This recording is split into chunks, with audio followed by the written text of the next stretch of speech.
Alright guys, Jameson and Alex here. Today we're going to be doing an overview of the Beastheart class. Yes. Created by Matt Colville. The one and only. Yes. Who also, if you watched our other videos, created the Illrigger class. Yes. So that's another fun one if you want to check that out. And all the subclasses for that. But today we're going to be going over the base class abilities on here. What works and how it works. And there's a lot going on here, so we'll try to jump straight into it. This is by far from Champion Fighter in terms of level of complication. Yes, so this is, right up front we're going to say this. This is probably not going to be the best choice for a new player. No. Because there's a lot of stuff to keep track of. No, but if you're somebody who likes to be able to have a ton of choices on hand and be able to swap between things and create different builds, and this is going to be a really good option because there are plenty of options. Oh, yeah, that is an understatement. So, before we get into it, we have our giveaway for D&D Beyond Players Bundle. Make sure you like, comment, and subscribe to be entered in that.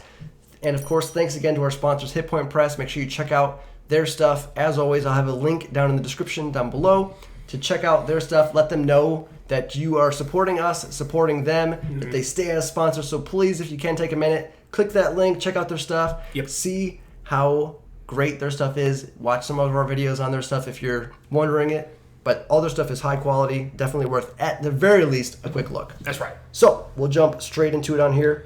Alex, class features, starting off the bat. Okay. We got a D8 hit die. Nothing too wild crazy there. Light and medium armor, shield proficiency, simple weapon, battle axes, great axes, longbows, nets. All right, cool. Makes sense. Scimitars and short swords. No tools. We don't do tools. We don't do tools. My tool is smashy cutty thing. That is my tool. Saving throws in strength and wisdom. Skills, choose 3 from animal handling, athletics, intimidation, nature, perception, stealth, and survival. And spoiler, you want animal handling. So really it's choose 2 between athletics, intimidation, nature, perception, stealth, survival, and you also get animal handling. And of course you have similar starting equipment that you would see on any other character for that matter. Yes. So, what the whole class is built around here are companions. Yes. With the companions, essentially what it works is you have a beast companion, usually a beast. There are some exceptions to that. There's a fungus. And with it, they work on your turn. So they're part of your turn. They typically start off taking your bonus action to command.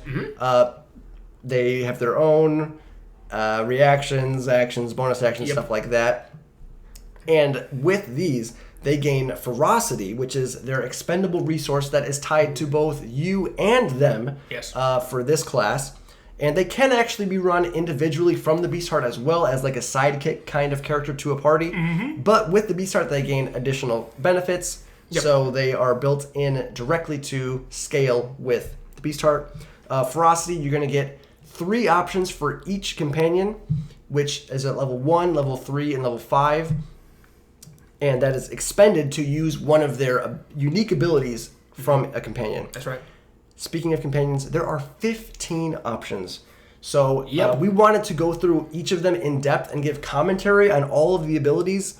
And to do that for 15 of them would be astronomically long. So we separated it into a different video. So just know that the ferocity is something that is gained. Each turn, it's 1d4 plus the amount of creatures within 5 feet of them. Hostile creatures. Yes. Default, and there will be bonuses to that later on in the class, and that you can expend ferocity to use their special abilities. Their signature ability is their basic attack. It's going to be like a bite attack. It's nothing special to it. It's just their default natural attack. So when you see signature attack come up, that's what that is. When you see ferocity come up, that's the resource that will be spent to use their special abilities and your special abilities. Bingo. So, if you want to see all the different companions, watch our video. We go through all 15 of them. Okay, also at level 1, we have natural language. You can comprehend and verbally communicate with your companion, as well as with all beasts and monstrosities, which is interesting that it adds that on there. Feature doesn't allow you to communicate complex thoughts or questions, but you can make simple statements, such as showing creatures that mean you no harm, ask simple questions such as the location, the nearest body of water, specific individual with a unique look that passed through the area recently, have them stand guard, maybe watch out for stuff, kind of thing. The knowledge and awareness of such creatures is limited by their intellect, and the GM determines a particular creature is in a communicative mood. So if you forgot to feed them their favorite snack earlier that day, but it's like, I ain't helping you, son. You didn't give me my food earlier. When speaking with a beast monstrosity using this feature, you can make a wisdom animal handling check in place of charisma checks to influence the creature. Hence why Jameson specifies you will take animal handling unless you're just trying to be difficult. You need it. Also, like with the whole companion thing, we have these nifty little things called Primal Exploits. Think Battle Master Fighter, kind of, or might be actually better to think like Eldritch Invocations for the Warlock. There you go. It's kind of like that. You do learn 3 of them at your choice at level 2.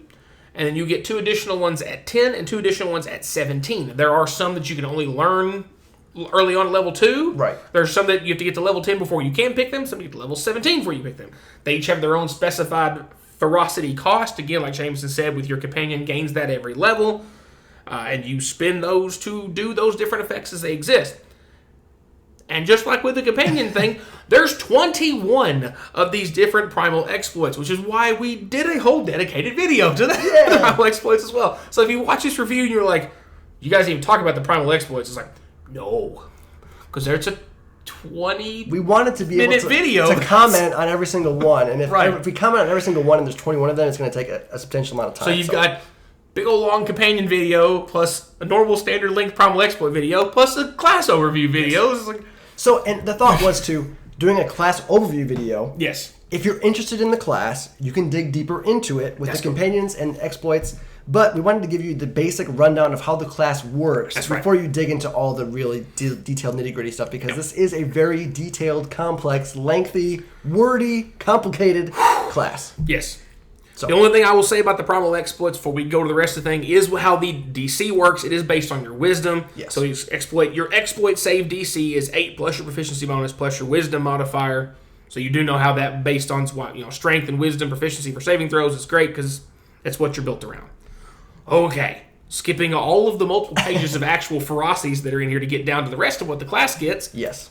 So, also at second level, because yes, we're still only at level 2. Sweet mercy. We have Superior Ferocity. Whenever your companion uses a ferocity action that requires a creature to make an ability check or saving throw, the companion uses your Primal Exploit save DC in place of the normal DC. So basically, the companions are going to scale, but because they can use your save instead of theirs, their max save is only a 16. Yeah, because it's 10 plus your proficiency bonus.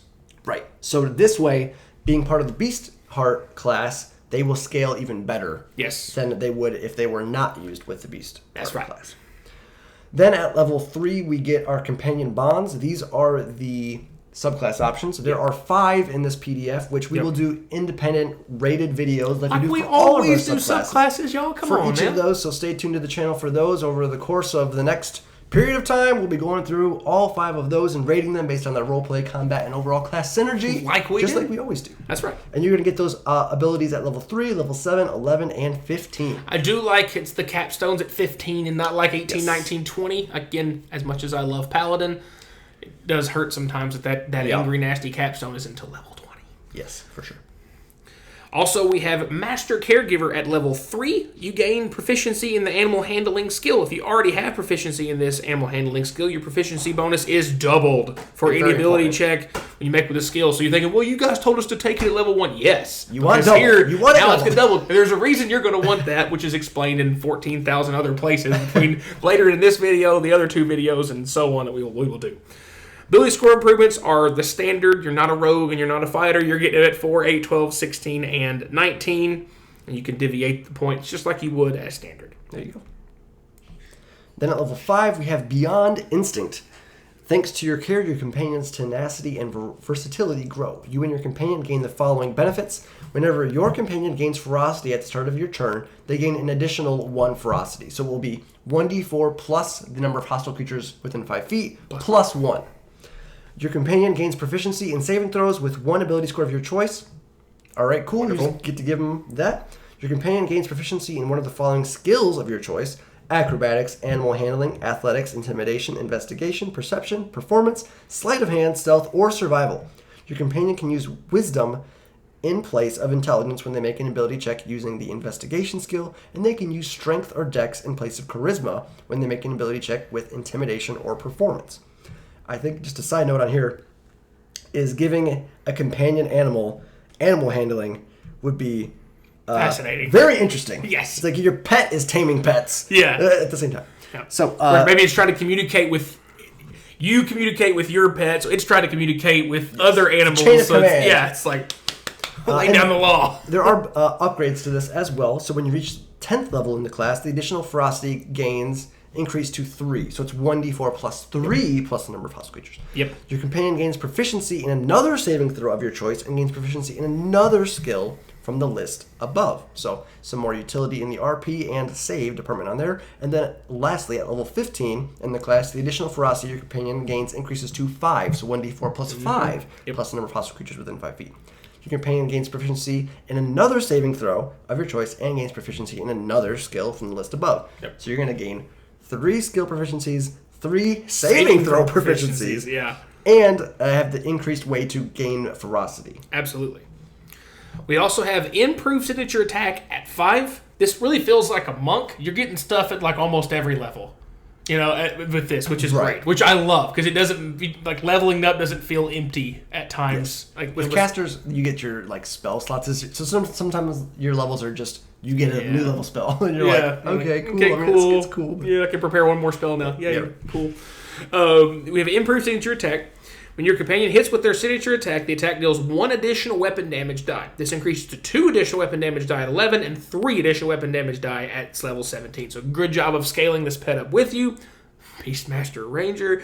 Additionally, damage dealt by your companion's attacks and ferocity action counts as magical for the purposes of overcoming resistance and immunity to non-magical attacks and damage.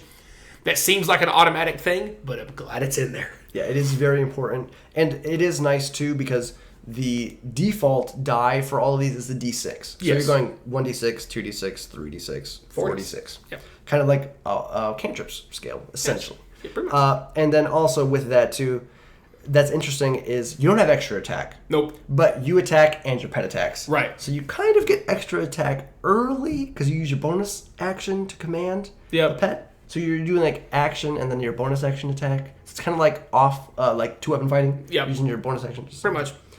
But yes. Then, at level 6, we get Faithful Companion. Your supernatural connection to your companion grows, allowing you to coordinate faster and to work better as a team with all your allies. You no longer need to use your bonus action. See, I was getting to this for a reason. To command your companion. Instead, as long as you are not incapacitated, you can direct them to take an action simply with verbal or physical signs that require no action.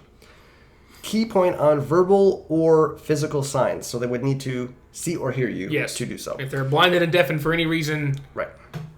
Which I think plays an interesting part into how you have to have some strategy as well. Additionally, when your companion enters a rampage, when you are not incapacitated and they can see or hear you, they do not automatically move toward and attack the nearest creature. You instead choose where the companion moves on your turn and which creature they attack with their signature attack. So again, for the rampage thing, if they go over 10 ferocity and you don't succeed the animal handling check, which we mentioned earlier that you need to have, it's important. They do go into a rampage and kind of just run towards the nearest thing and attack it, ally or enemy. So that is important, and this will help you be much more consistent when you hit that level 6 mark. That's right. Also at level 6, we have Rejuvenating Ferocity. Your companion can draw on their own fury to revitalize themselves during battle. You can use a bonus action to spend any amount of your companion's ferocity, with the companion regaining hit points equal to the ferocity spent. You can use this feature number of times equal to your wisdom modifier, regaining all use to be finished a long rest. So you have a chance to re-heal your own companion there. It's not going to be a ton. I mean, you technically have a infinite amount of ferocity you can gain. There's no cap on it. I will bring that up because of this. But again, like James said with the enrage thing, the longer you go without spending them on something, better chance of your pet enraging and then losing it all back to 0. So it's risky to try to like back up. I'm just going to wait to have like 40 ferocity and then just heal him for 40. Not going to happen. Right.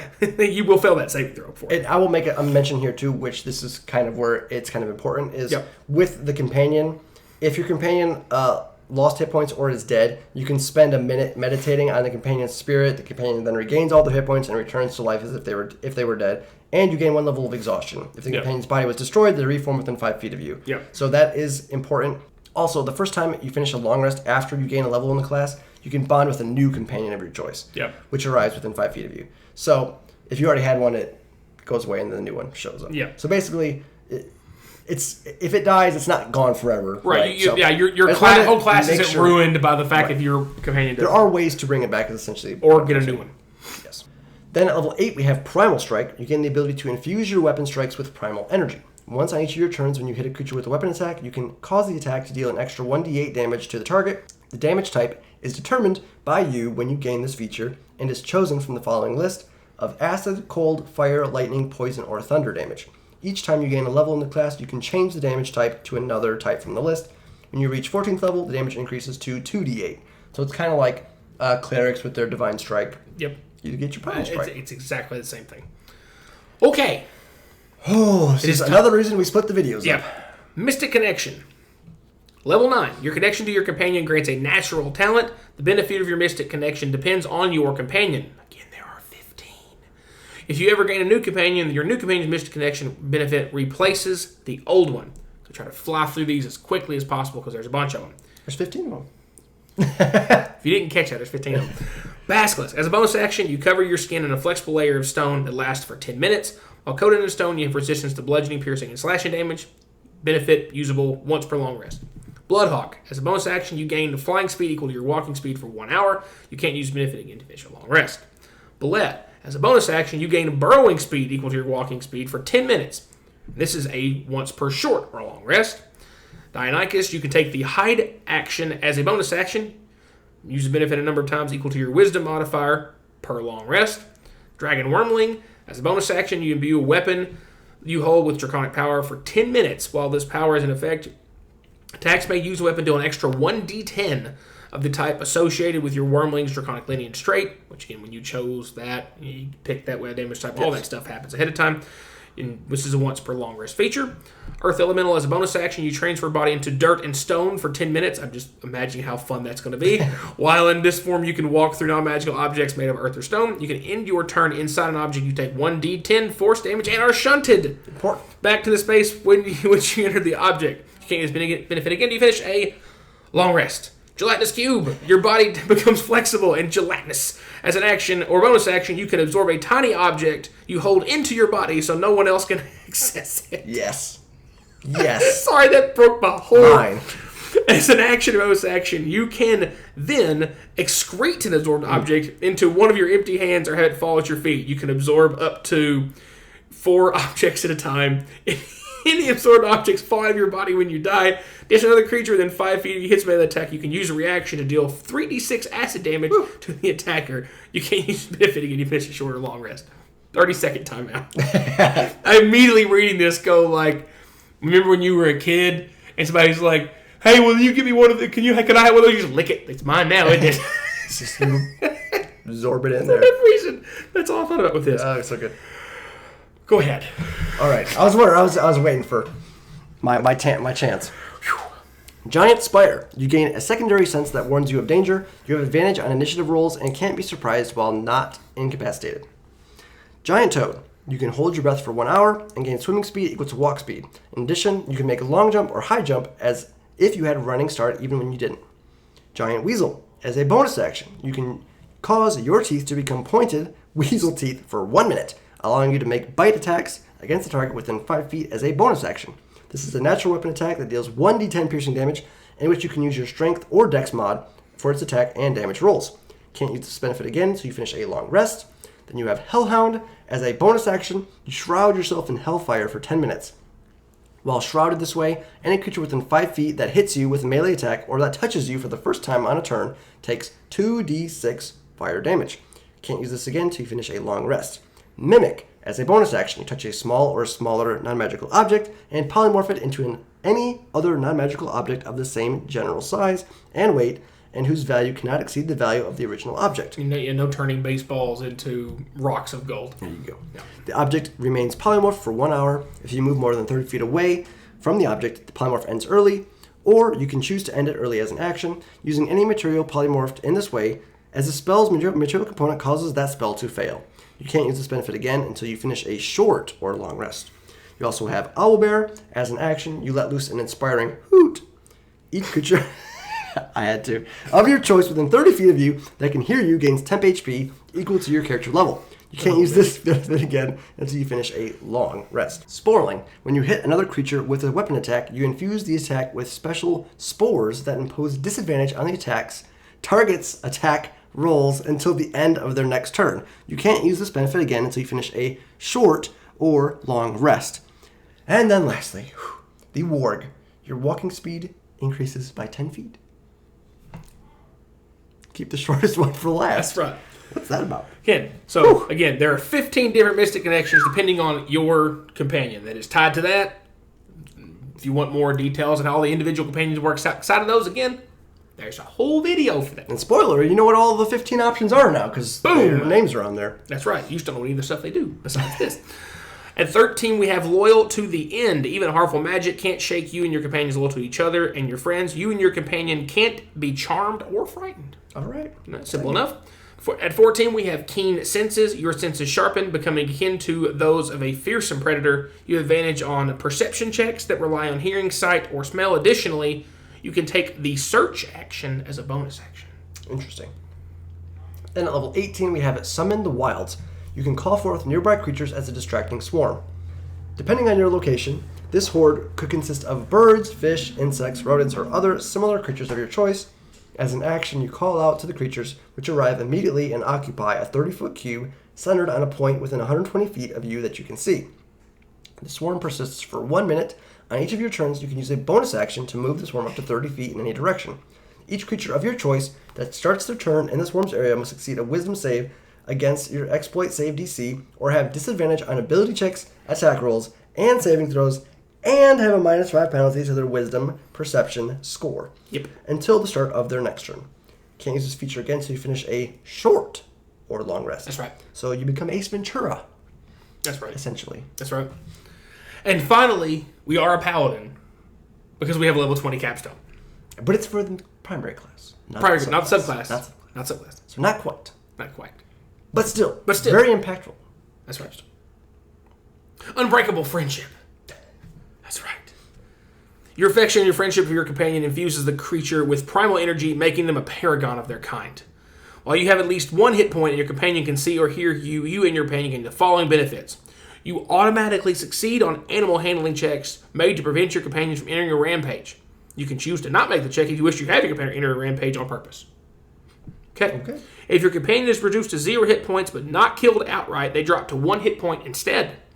Whenever you roll initiative, your companion gains 1d10 ferocity. So finally, here's where things get really interesting. If you make it to level 20, because there is no cap for ferocity, yes, you could actually just endlessly stack ferocity until you decided you wanted to spend it. Because you will always succeed the save against them going into a rampage, even though the DC would eventually climb like in the 30s and 40s and on up. If you didn't spend it, you automatically succeed. So doesn't matter that you can't get there math-wise by rolling a d20 plus whatever. It just says you succeed the check anyway. Yes, and I think something interesting here, which I will verify, but if your companion is reduced to 0 hit points but not killed outright, they drop to 1 hit point instead. There's no limitation on that. So basically, if you have 1 hit point, your creature ain't going down. That's right.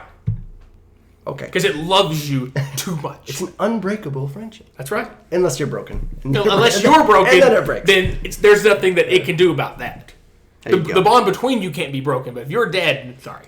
Yeah, there's no bond to be had. You can't bond with a dead thing. All right. That's it, guys. Whew. My gosh, I need a lozenge after that. I don't think it's related to the video. Maybe not. Maybe not. All right. Whew, so much stuff going on there. So please, let us know your thoughts down below on this whole class and shenanigans. Have you watched part 2 and part 3? Yes. If you haven't, if you're watching this as it has been released, yes, those will be coming. Yes. If you're watching this in the future, you watch them out of order like a madman. You have access to watch all of them in the playlist that they're probably in at this point. Yes. So, talking to future people here. Sometime. That is it. Yeah. A very interesting subclass, class built. This is not a subclass. We haven't got there yet. Yeah. Those are coming. Woo. That synergy score, though, oh my gosh. There's going to be lots of stuff to synergize with. I don't know. It ain't going to be lower than 04. I guarantee you that. Write a 20-page thesis paper on every synergy score for all these subclasses. So looking forward to that. But yeah. All that being said, guys, let us know your thoughts down below. Thanks again to our sponsors, Hit Point Press. Make sure you check them out. They have awesome, high-quality stuff. And I will bring up, you've got a kid, you've got a young family member, you know, if you've not seen their adorable little owl knight, Oh, I mean, sure. What are you doing? I mean, what are you doing? It's a great gift for a youngster. Yes. Definitely worth a look. I'm tempted to put one on top of a little Christmas tree in here. It'd be our little Christmas tree ornament. It's just, he's an owl, he's in a tree, he's adorable. There you go. So guys, if you enjoyed the video, remember to like, subscribe, hit the bell notifications, you know when our new videos are coming out. And as always, thanks for watching.